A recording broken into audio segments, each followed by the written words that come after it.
First impression was, oh, it's kind of lumpier and smaller and less majestic and inspiring than I expected. But then when you get to it and go and walk amongst it, it really is a scary place. Hanging Rock is quite an ominous location. It's a real location, obviously. We used to climb it 2 or 3 times a day, and it was quite exhausting. Like, we'd go down for lunch, which I remember was always totally covered with flies. I used to go there when I was a kid. We'd go for picnics and climb all over the rock, but it was only when going back to make picnic at Hanging Rock that I actually became aware of those faces in the rock. I remember the goats on the rock, who some people said were manifestations of the girls. I don't believe that for a second. I have never found the rock ominous. For me, it's always been about something else. It's mysterious, for sure. And that first time, it really did almost overwhelm us. I mean, I think if it could have eaten us up, it would have then, because I don't think it knew what was about to happen to it.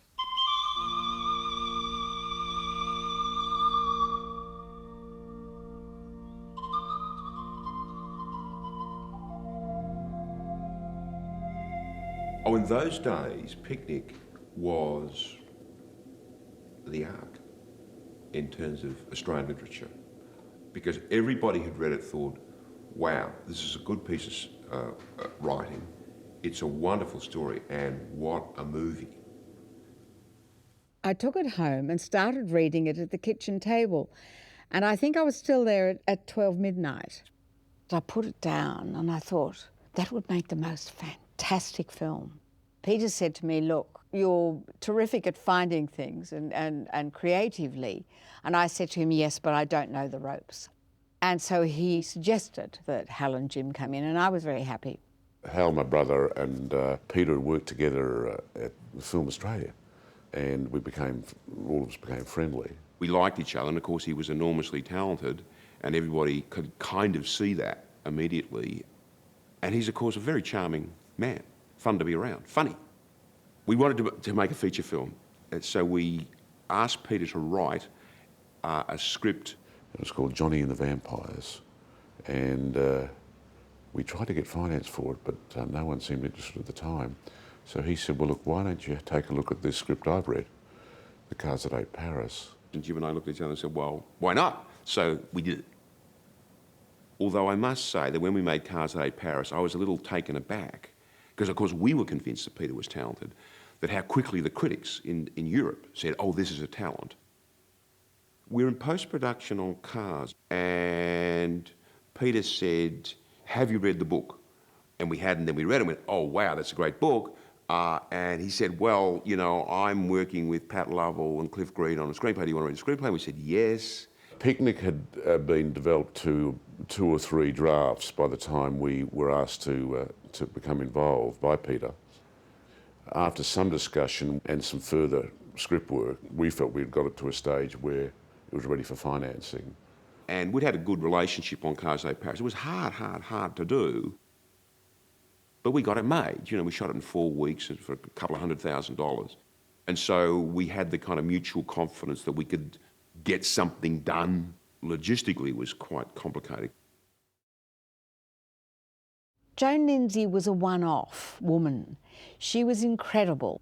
She and Peter immediately were soulmates, I could tell. I just remember her as being a very sweet, nice, older woman, very strong. You know, there was a sort of an iron will about her, which was very attractive to be around, you know. And of course, it made us respectful of the work. There was something about her that was, or metaphysical or of another world, and you always felt as though you were talking with somebody who had the most tremendous inspiration from somewhere and didn't quite know from where. I was fascinated to hear that Joan Lindsay had dreamt the book over a period of, I think it was something incredible, like 4 weeks.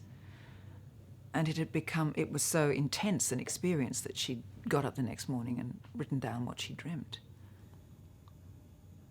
You know, at the time in Australia, and it was, you know, the rebirth of the industry, everything was new. The only thing that was working were contemporary ochre comedies. So along comes this period film, and there were a number of voices out there that were saying, well, period films are never going to work. As it turns out, we were swimming more against the tide than perhaps we thought. The one thing that was said before the film and by the critics after the film that was a fault, that was that it was a mystery. I have a view that one of the main reasons the film was a success is that it was a mystery. And I said to my God, we've got to say somehow to the audience, Picknick's real, because then you don't have to solve the mystery. So I remember ringing Peter the following day. I rang Jim and I rang Peter and I said, we've got to somehow say this is real, but we can't say it's real because we don't know whether it is real. So we agreed that literally on that call to put that legend at the front, white lettering on black, before the movie began, without sound. Of course, what that said to the audience and tradition of filmmaking was, this is a statement of fact. We never said it was fact. We just presented it as fact. And of course, the audience came to believe, to this day, many of them, that it's a true story. The rationalists amongst us want to know what happened. And I'm still asked, and I'm sure all my colleagues are still asked, what actually happened. Everything begins and ends at exactly the right time and place. People search for clues in the body of the film to see whether there is an answer lurking round. Of course, there isn't. I think part of the mystery is that although the girls disappear, they are in a way still there, or the qualities that they embody, particularly Miranda, they remain in our consciousness and sort of continue to live in our imagination, which underlines that sense of the eternal that I think Joan Lindsay's on about in some ways, that sense of timelessness. I do agree that its mystery makes it timeless. I think it really resonates with people. I think the film touches on that part of people that recognises that really extraordinary things happen, you know, for no reason. And I think too there's something about that sense of nature, of being something you can't control, that something can happen in nature that is completely beyond us to do anything about, and there's no reason why it should happen to that particular person or that particular town, or it just happens. We shot the film in 6 weeks, which was a week longer than we'd had on the Casa de Paris. So the pace was relentless. And for the poor director who carries the burden, this is a very fatiguing time. And Peter really had magnificent endurance, because holding something like that together is quite an exercise, quite a task, quite a feat. Peter was certainly a man possessed during the making. And of course, that's a great thing for everybody. If you see a director who's committed, then the crew's going to work that much harder and the actor's going to work that much harder.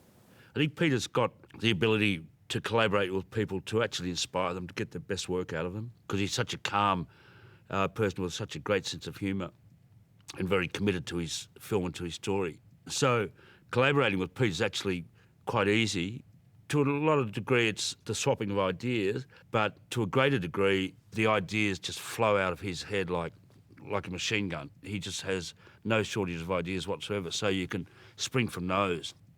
For directors, it's very hard to know exactly what's going to work in a story while they're shooting, and it's very good if they can get a number of alternatives, and Pete's great at that too. He shoots his scene in such a way that he can have alternatives in the cutting room, so that later on, after he's had a lot of time to think about it, he can actually push the film in a certain direction that maybe wasn't obvious in the first place. Peter created a terrific atmosphere for actors to work in on the set. He was absolutely focused on the content of a scene, I found, and that was very supportive of actors, particularly if it was a difficult scene, like some of the more emotional scenes. And I think everybody somehow fell under the spell of the storytelling. To St. Valentine.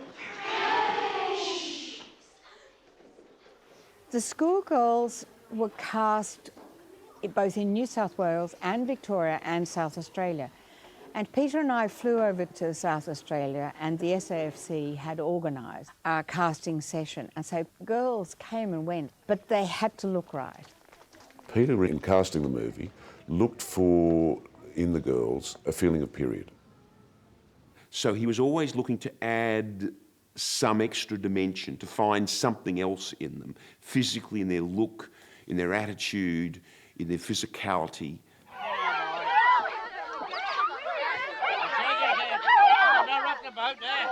Actually, Anne wasn't the first choice for the role. Somebody else was. A girl called Ingrid Mason, who was quite different to Anne. During rehearsals, I remember Peter came to Hal and I and said, look, this is not really working, and I think we ought to bite the bullet. And he took us to a photograph of the girls assembled.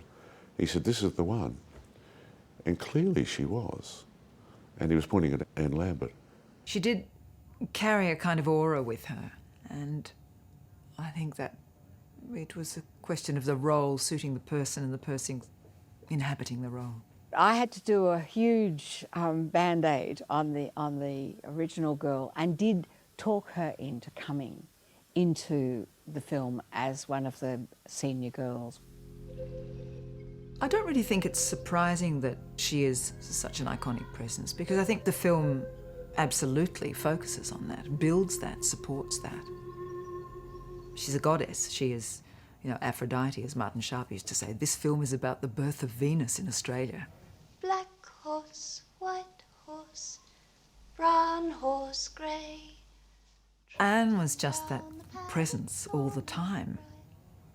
She became Miranda, and she was Miranda for all of us. Someday, Sarah, you shall have to come home with me to the station, to Queensland, and meet my sweet, funny family for yourself.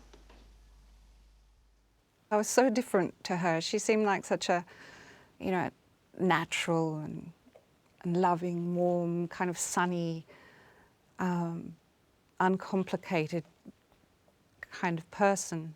And when I think back to that time, I was so shy and hypersensitive, and yes, we were quite different. I met Joan Lindsay only twice. The first time, I was coming down the rock for lunch, and I'd had a fairly upsetting experience, just not getting it right, or feeling like I hadn't been getting it right in a scene that I was doing. And so I was actually heading off on my own just to have a moment. And I became aware that there was someone coming after me across this quite rough ground, and it was this little old lady who I just knew had to be Joan. So I stopped and waited for her, and she just came straight up to me and threw her arms around me and held me really hard, and right into my ear said, "Oh, Miranda, it's been so long," and was very moved and emotional, and held on to me for a long time. It made me feel a lot better on two counts. First, that it was right that I should be playing the part, that she recognised that, and that felt good. But also it made me think that something true and profoundly felt is in the story. It's about something that happened to her that even in her old age still carried a terrific punch for her. I first met Joan Lindsay, fittingly, at the Rock, and it was about the second day of filming, I think, and midsummer, very hot. There I was, corseted and stockinged and gloved as Mamselle, and I'd gone under some trees to find some shade while they were doing the next setup, and I heard a voice say, "Bonjour, Mamselle." Turned around and there was Joan Lindsay, and we conversed for a while in French. She kept me on my toes.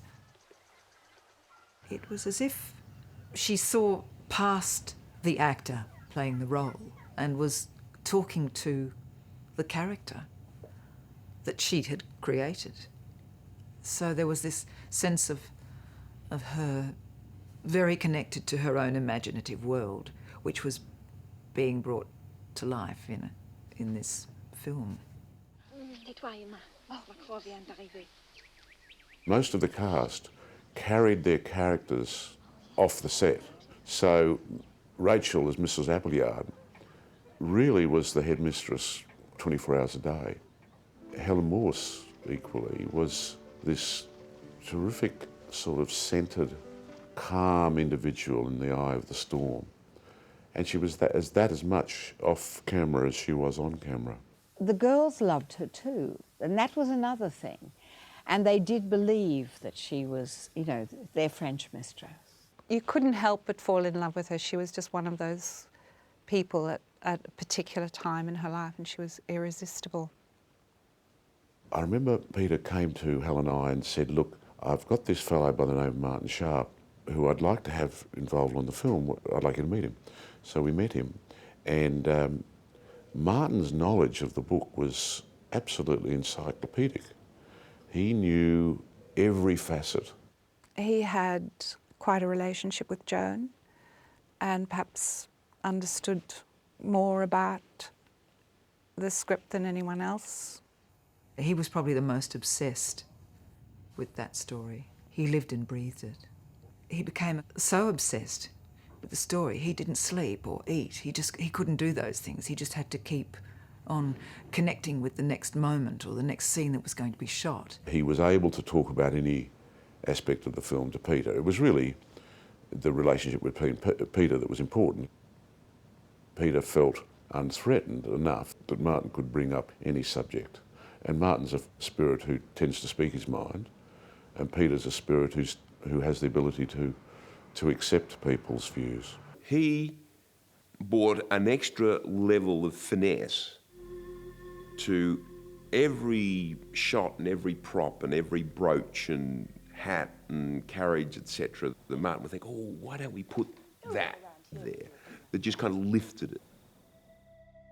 As for the look of the thing, and certainly in relation to feeding that special atmosphere, he had a lot to do with that. Just an extraordinary attention to detail, you know, and that sort of artist sensibility, so that as an actor you'd go to open a drawer in your room and there would be the things that she would have had, and the things would have a charge to them somehow. They'd work for you, you know, and that's something an artist, I think, understands, and he fed that into every space. And when the girls finally go up into that sort of crevice, which is the last time you see them, it was a sort of quite a meaningful moment for us in the filming.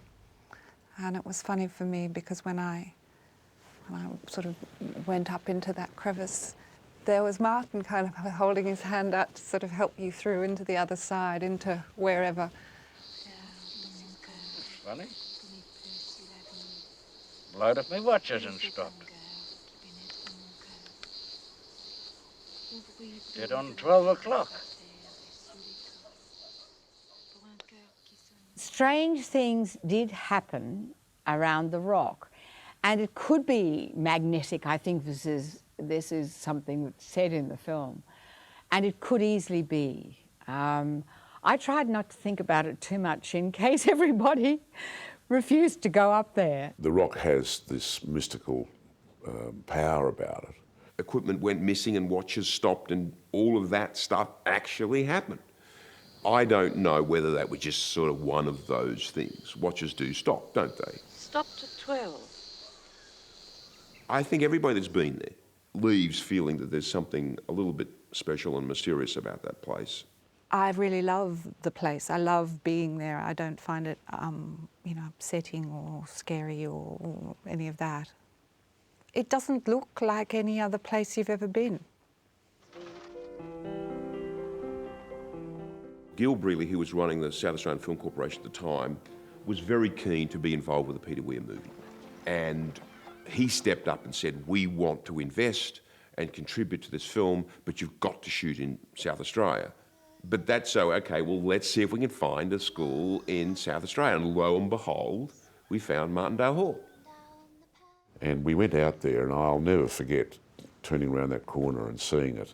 It could not have been more perfect. I heard a story about Martindale Hall that was to do with how it came into being. Very romantic story and absolutely fitting for the film. Apparently the man who built it for a woman he loved, and he was told that the only way she would emigrate from England and live with him was if he built a replica of her home in England, which he did, and then she didn't turn up. And the most romantic part of the story is that he lost it in a gambling game, which I think's lovely. Russell Boyd's contribution to that film is absolutely amazing. He shared Peter's vision. He knew exactly what Peter was talking about. Peter and I did have a lot of discussions about how the film should look. One of the things we settled on, and I had always been very impressed by the Heidelberg School of Painters in Melbourne. I loved their impressionist look that they got in their paintings. And we sort of had a good hard look at a lot of those paintings, and we sort of settled on what should be a diffused backlit sort of look, which those paintings all have that wonderful light from behind. So that gave me the opportunity to develop what was an old still photographer's ploy. I experimented with putting nets in front of the lens. I remember he came in and one day and he said, I borrowed my wife's stockings and I'm going to just stick it over the front of the camera, which he did. And so that was that diffused look. To find the right material for these nets, I went into David Jones' wedding department. I think I was the only bloke who'd ever been in there, actually. And I got some sideways glances too, but I asked the shop assistant to have a look at, if I could have a look at some wedding veil material. She must have thought I was nuts, I'm sure. So I selected a certain wedding veil, which is actually probably more like the grading of like a mosquito net. And I bought a couple of yards of that and bolted out the door. There was a scene in the movie which is one of the most famous scenes. It's the picnic scene just before the girls go up into the rock. And time was of the essence, as it is always in shooting a movie. But the first time we went up the rock and looked at the location, I realised that only between like 12 o'clock and 1:30 sort of thing, we'd get a perfect light on the rock. So I said to them, we can only shoot this scene bit by bit. We've only got about an hour or so's window every day to shoot what was originally going to be one full day of shooting, so 8 hours. I was thinking, God, we're going to have to stretch this over 8 days. It was a big ask for me. It was my third movie. I mean, they could have fired me on the spot, saying, no, we'll get somebody who'll shoot it all at once. But fortunately, that didn't happen. But it was, light played such an incredibly important part in that film. I felt I couldn't manufacture it. I couldn't even try and recreate that beautiful light that was there for an hour a day. So fortunately, they listened to me and we were able to shoot it that way. Shall I compare thee to a summer's day? Thou art more lovely and more temperate. Rough winds do shake the... The sound editing was superb.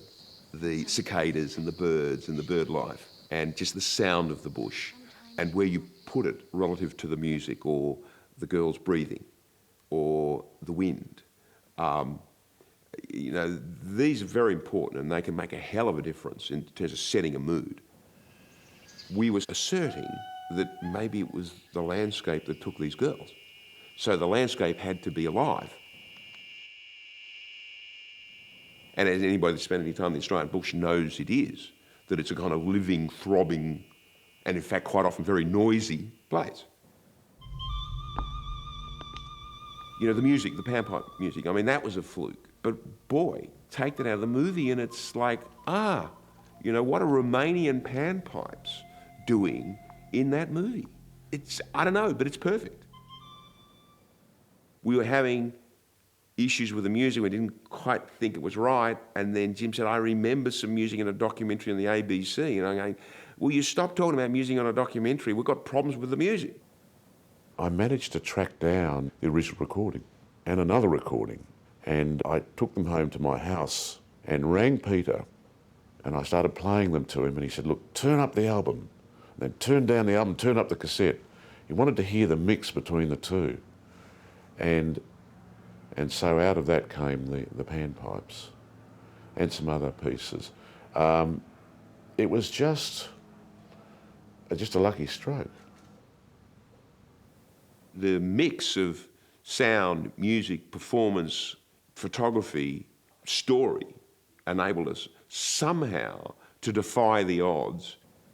I'll never forget the opening night of Picnic at Hanging Rock in Sydney. I rushed to the bathroom after the screening, of course, having a nervous pee, and I heard this guy come in, and he had no idea who I was, and he said, "That is the longest, most boring film I have ever seen." And I was absolutely devastated, because of course I didn't see that. Every frame was perfect. I think that it is one of the most important films internationally, one of the few Australian films that people remember. Peter, Hal and I went to Cannes, and that was our launch place, and we staged a little picnic on the beach with a dozen or so French schoolgirls dressed in our costumes. And the film was extremely well received internationally, and went on to be a very big success. That's the thing that I love about it.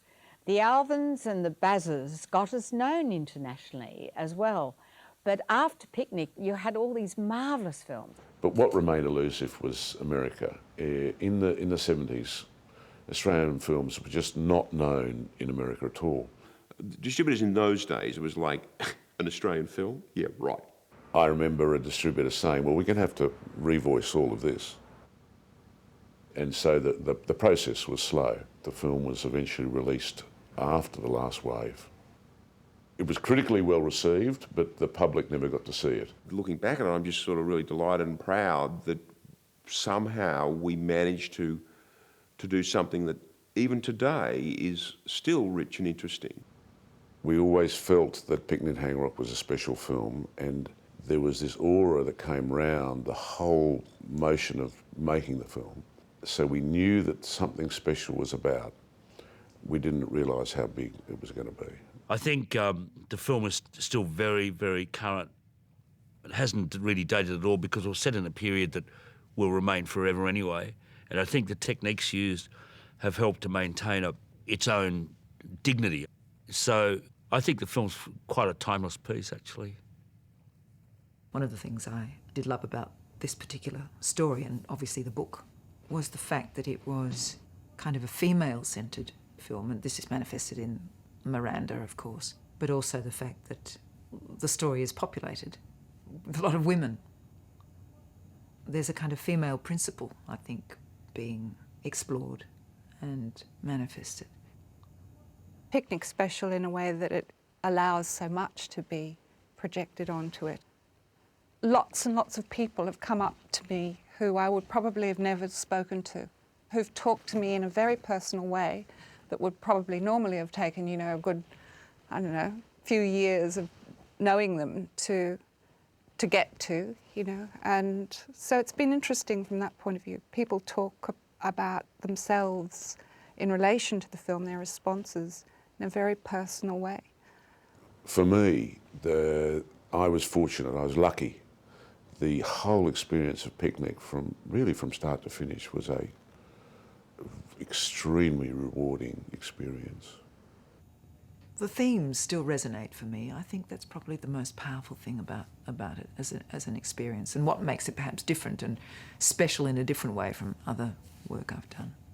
Well, look, I think the truth is that in those days, we really didn't know much at all. We were literally kids. I was like 26, 27, 28, something like that. There were no rules. So even the preconceptions were arguable. With Picnic, I have to say everybody wanted it to succeed. We all wanted it to succeed. And I don't think I had a moment of doubt during the whole shoot that it wouldn't.